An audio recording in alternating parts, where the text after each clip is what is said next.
the institution of the Lord's Supper. Okay? Ibig po natin natin. Bakit po the institution of the Lord's Supper or how it be? Bakit nga po ginagawa? Okay? Una, sabi nga po, the Lord's Supper was institution by Yeshua Himself. Dito po sa 1 Corinthians 11:27, 25. Sabi po sa 1 Corinthians 11:25, sabi po rito, after the same manner also, He took the cup when He had supped, saying, this cup is the New Testament in the new blood. This do you as often as you drink in the remembrance of me. So, this was done on the night He was betrayed. Sabi nga po dito sa Matthew chapter 26, okay? 21 to 25, sinasabi po, okay? Sabi niya. So, dito po, dito po, yung the first Lord's Supper was the conclusion of the Passover feast. What the Passover feast was to Old the Testament.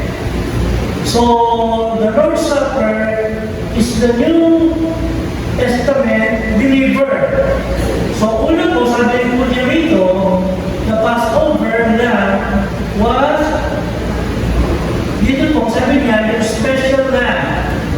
Mga ginagawa po sa kanya mga special lamb. And then, magiging po ang kanya sinless lamb, and then without the blemish kung po sa kanya. And then, ang sabi rin po dito, to sacrifice the lamb. Ayan po na. Nakakain ito.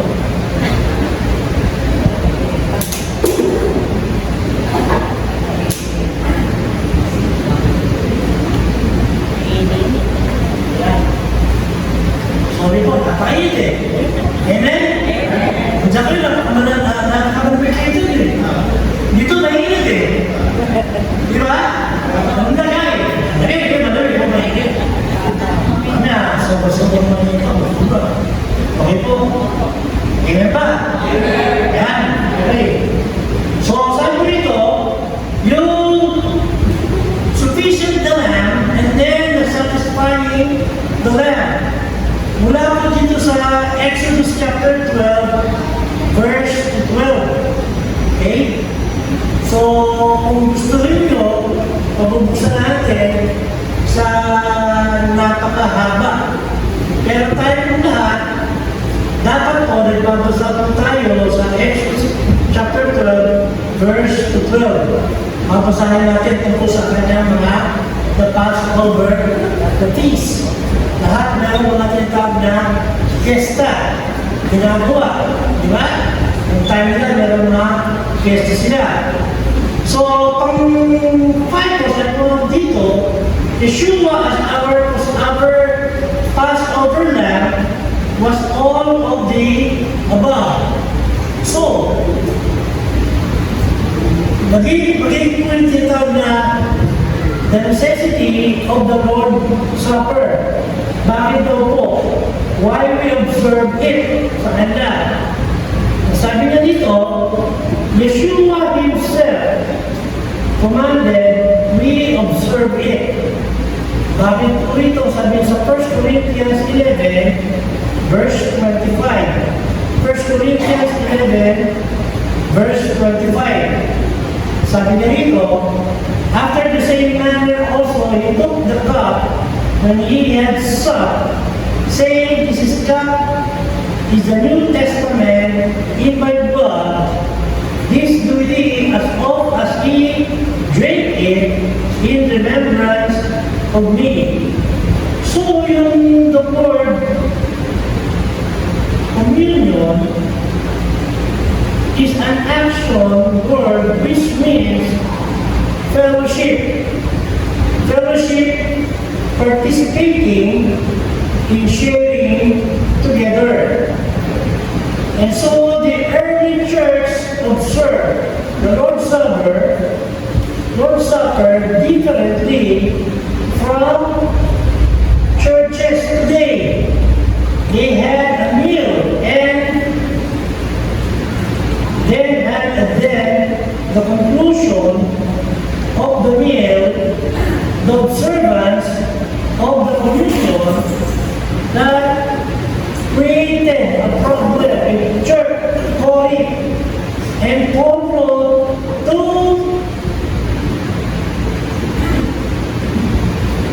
correct the problem. Our observance is at the conclusion of a spiritual meal called the worship. So, magiging yung sinasabi ko dito na concerning the bread. Alam natin tungkol sa mga the bread, yung ating tinapay. Okay? So, kaya dito dito, sabi niya sa Matthew chapter 26, and 27. Matthew 26 and the 27. Verse 26, sabi niya, and as they were eating, Yeshua took bread and blessed it and broke it and gave it to the disciples and said, take it, this is my body. So, concerning the cup, sabi natin sa verse 27, and took the cup and gave thanks and gave it to them, saying, drink it all of it. Verse 28, for this is my blood of the New Testament, which is shed for many for the remissions of sins. So, magiging tinatawag ko yun yung the immediability of the Lord's Supper. Who may observe? Who may observe? Bakit po sa kanya? Maging yung mga Acts 2. Dito po sa Acts 2:41, sabi niya po, kay Pablo, in Acts 2:41, sabi niya ito,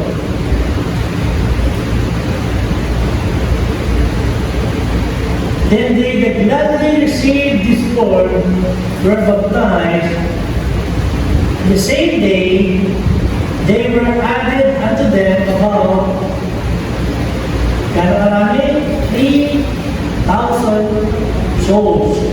Yung time nila ngayon. Okay?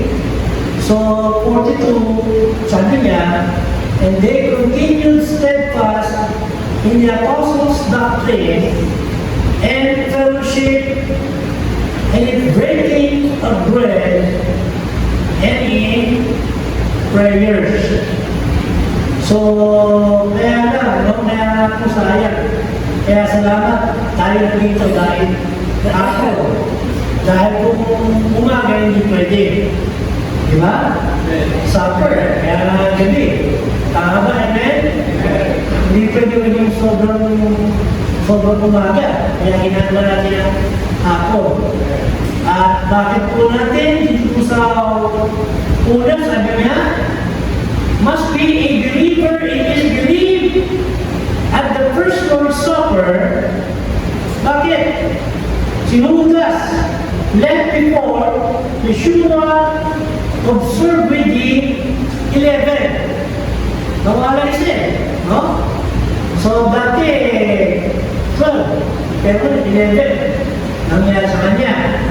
So dito lang po sa John 13:30. John 13:30. Sabi niya dito, he then having received the salt, when immediately immediately out of last night after the Sabbath. So, sabi niya, the believer should be baptized. Kaya dito po sa Acts 2:41 to 42, ginagawa para sa kanila. Kaya nga, sabi na rito, then they that gladly received His word were baptized, and the same day, they were added unto them about marami, 3,000 souls noong time nila ngayon. And they continued steadfast in the apostles' doctrine and fellowship and in breaking of bread and the prayers.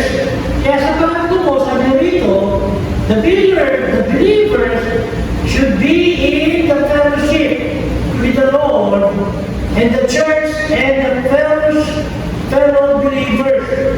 In 1 Corinthians 11, verse 25 and 28. 1 Corinthians 11, 27 to 28. Sabi dito, wherefore whosoever shall eat this bread and drink this cup of Yeshua unworthily shall be guilty of the body and blood of the Yeshua. 28, but let a man examine himself, and so let him eat of the bread and drink of the cup. Get right, and then partake. So sinasabi rin po niya, magkakaroon po tinatawag na the regular eating of the Lord's Supper. Bakit daw sa kanila? How often? Gano'ng kadalas? Ha? Tingnan nyo, yung Katoliko, araw-araw, di ba? Mga Katoliko, nakita nyo? Laging na ginagawa sila, gano'n silang Lord's Supper, o kunin doon. Di ba? Tayo natin dito, ginagawa natin dito, no? Once a month. Okay? Pero ngayon, ang gagawin natin ngayon, tama-tama, ayos kami. No? Ngayong March. So, pwede muna. Ngayong February, pwede pa. No? Meron muna ng Lord Supper, ngayong February. Tama-tama. Bagong anniversary. Amen ba? Ha? Di ba pwede? Pero ngayon, March, April, and May. Wala. So, pero every month, kaya nga pagkakala ko, how often? Bakit how often? Gano'ng kadalas? Kaya sabi niya po rito, there are not set times. There are no set time. So, paano? Kahit paano? As oft as we live. As oft as we live. Sabi niya rito in 1 Corinthians 11:25. Bakit? Sabi niya ito, 1 Corinthians 11:25, after the same manner also, he took the cup when he had supped, saying, this cup is the New Testament in my blood. This do ye as oft as ye drink it in remembrance of me. So, hindi yung tinatawag na the purpose of the Lord's Supper. Purpose of the Lord's Supper, what the Lord's Supper does not do it does not provide salvation. The provide salvation. Kaya po dito sa Titus chapter 3 verse 5, kay Tito or Titus,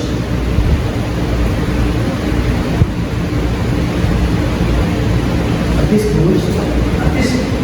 goods ko na nagkaroon mo yung pangalan. Yung Tagalog. Diba? Sorry diba? Sabi ko Titus pero Tito. Diba?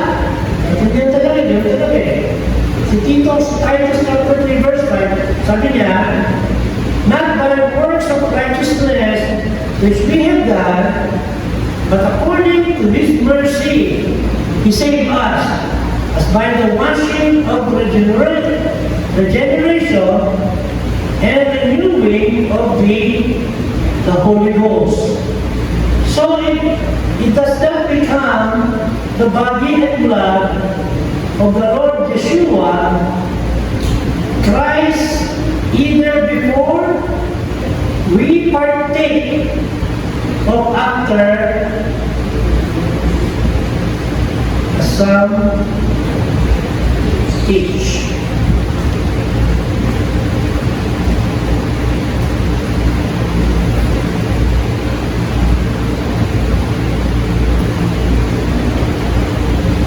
So at least po kaya pa eh. Kaya kahit pa eh. So may gagawin pa natin, amen? Kaya sabi nga po ito, at least meron po tayong tinatawag na threefold purpose. Meron din po tinatawag na threefold the purpose.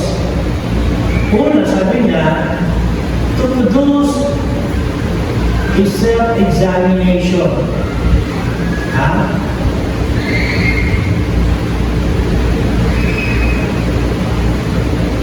Of the believer's spiritual welfare. So again, ginagawa po niya to produce a self-examination of the believer's spiritual welfare. Again, sabi po ito sa 1 Corinthians 11:28, bakit sabi niya, but let a man examine himself. And so let him eat of the bread and drink of the cup. So, kaya tayo po lahat mamaya, tama-tama, hindi tayo, magkakaroon tayo ng tinatawag na examination sa ating mga lahat na ginagawa. No? So, maging sa pangalawa naman, sabi niya, to bring to remembrance the needs of our salvation. In 1 Corinthians 11, verse 24 and 25. 1 Corinthians 11, 24, 25. And when he had given thanks, he had break and said, take, this is my body, which is broken for you.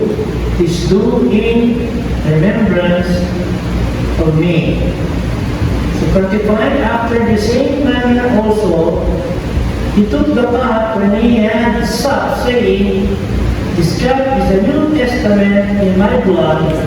This do ye as oft as you drink it in remembrance of me. And so, the last po, sabi ko niya rito, pinakapili po, sabi niya rito,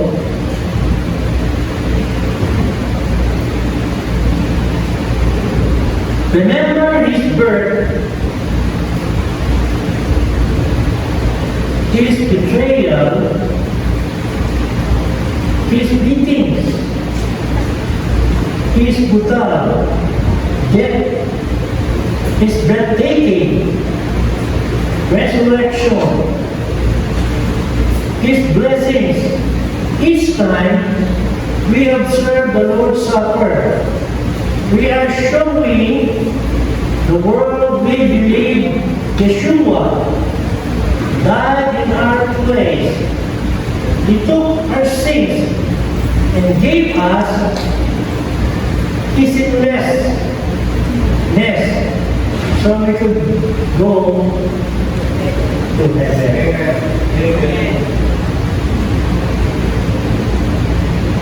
Okay na po. Tama tayo natin Lord's Supper.